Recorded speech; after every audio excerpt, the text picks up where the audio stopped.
तुलसीदास जी कहते हैं ना, हनुमान चालीसा जी के दोहे में लिखते हुए, हृदय बसहु सुरभूप। तो वैसे ही हृदय में बसे, यही हमारी भी आकांक्षा। और आपने कहा जैसे कि धन्य है जिन्हें ये जिम्मेदारी मिली है। हम भी अपने आप को बड़ा धन्य महसूस करते हैं कि हम भी इस काल में आए हैं। और जब भव्य राम मंदिर, जो कि केवल कल्पना में था, हमारे बड़े बुजुर्ग जो कहते थे कि क्या ये कभी हो भी पाएगा, क्या ये कभी संभव होगा भी, वो संभव हो रहा है, वो चरितार्थ हो रहा है, वो अयोध्या नगरी के कण कण में दिख रहा है। और यहां से श्री राम जी की गूंज पूरे विश्व में जा रही है।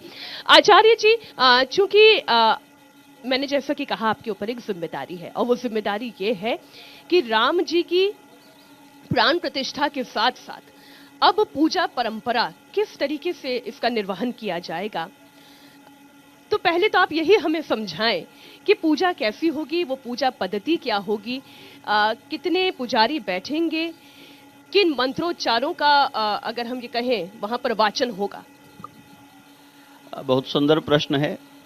एक बार फिर से प्रभु को बारंबार प्रणाम और अपना अहोभाव निवेदित करते हुए ये मैं अनुभव करता हूँ कि जब ये अर्चा विधि, हमारे नवनियुक्त अर्चक, हमारे पुराने जो अर्चक हैं, वे ठाकुर जी की सेवा में इसका उपयोग करेंगे तो उसका वे अनुभव करेंगे।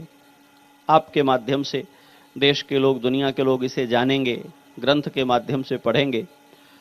भगवान ने अनुग्रह करके मुझको और मुझ जैसे कुछ और संतों को, जिन्हें ये पद्धति व्यवस्थित करने की सेवा मिली, उनको जैसे ये अहोभाग्य, ये सौभाग्य दे दिया कि हम प्रतिदिन कई बार वो पूरी पूजा अपने मन में दोहराते रहे हैं। क्योंकि उस प्रक्रिया को प्रबंधित करने के लिए आपको भगवान के उत्थापन से लेकर शयन तक की उनकी सारी लीलाओं का अनुभव करना होता था। कैसे उनको जगाया जाएगा, कैसे उनका सुप्रभात किया जाएगा, कैसे मंदिर में, गर्भगृह में प्रवेश किया जाएगा, प्रवेश करने पर रात्रि में शयन किए हुए रामलला को जगाना है, उनके वस्त्रादि कैसे अलग करने हैं, कैसे उनको व्यवस्थित करना है, कैसे उनका दंत धावन होना है, कैसे भगवान का मार्जन प्रक्षालन होना है, कैसे उनको प्रातःकालीन भोग उनके सामने रखा जाना है, कैसे मंगला आरती होनी है। मंगला आरती होगी तो भक्तों को प्रातःकालीन दर्शन होगा, लेकिन उसके पहले अर्चक वहां जाकर के भगवान की उस दिव्यता का अनुभव करते हैं, जिस दिव्यता का अनुभव महर्षि विश्वामित्र त्रेता में करते हैं, और सोए हुए श्री रघुनंदन और श्री लक्ष्मण को वो जगाते हैं। कौसल्या सुप्रजा राम पूर्वा संध्या प्रवर्तते, उत्तिष्ठ नरशार्दूल कर्तव्यम दैवमाह्निकम। कौशल्यानंदन श्री राम, ब्राह्म मुहूर्त हुआ है और प्रातःकालीन जो आराधन है वह करने का समय हुआ है, इसलिए उठो, जागो।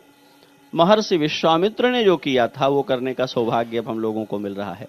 ये श्री राम जी का अनुग्रह है। आचार्य जी, एक निवेदन करना चाहूंगी, आपकी आवाज इतनी सुमधुर है, आप क्यों नहीं कौशल्या सुप्रजा थोड़ा सा अगर गा के वो मंत्रोच्चारण करें। ये माँ कौशल्या करें तो ज्यादा अच्छी बात है, ये भक्त करें। प्रत्येक का अपना एक दायित्व है। मैं गायक नहीं हूं, तो मेरी आवाज से जो आपको सुनने में बहुत अच्छा लग रहा है, मैं गा करके उसे कम अच्छा क्यों करूं। और दूसरी बात ये कि ये महर्षि वाल्मीकि की वाणी है। सब कुछ लय में, सब कुछ कंठ की लय में नहीं होता, बहुत कुछ समझ में लयबद्ध होता है, बहुत कुछ अनुभूतियों में लयबद्ध होता है।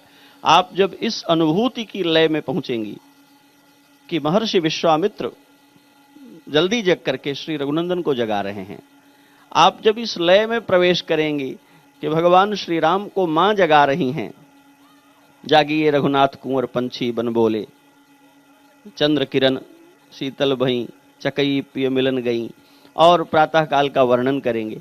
ये प्रक्रिया और पूरी दिनचर्या जिसकी आपने भी चर्चा की थी, भगवान की एक आराधन विधि, और जिसको हम राजोपचार कह रहे हैं।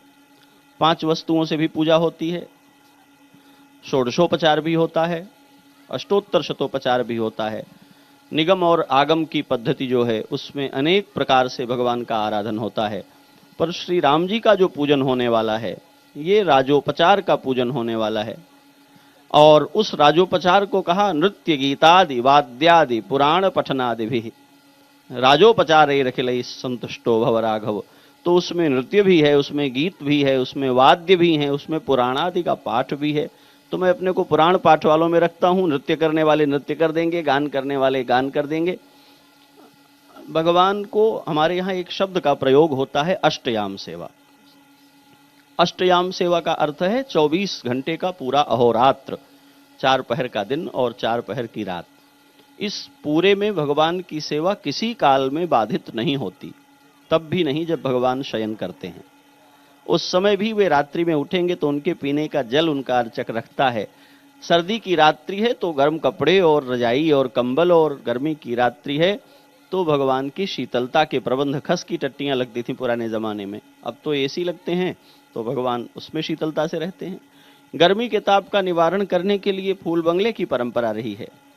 तो ये सारी अर्चा जिसको हम कहते हैं भगवान मुखोल्लास, भगवान को किसी उपचार की आवश्यकता नहीं है।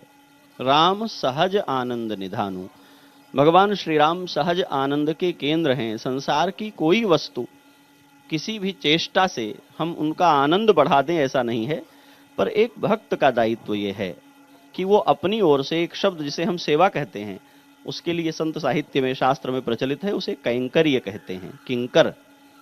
अपने प्रभु अपने आराध्य के सम्मुख इस भाव से खड़े होना कि अब मैं क्या कर दूं कि मेरे आराध्य के मुखमंडल पर मुस्कान की एक रेखा बढ़ जाए।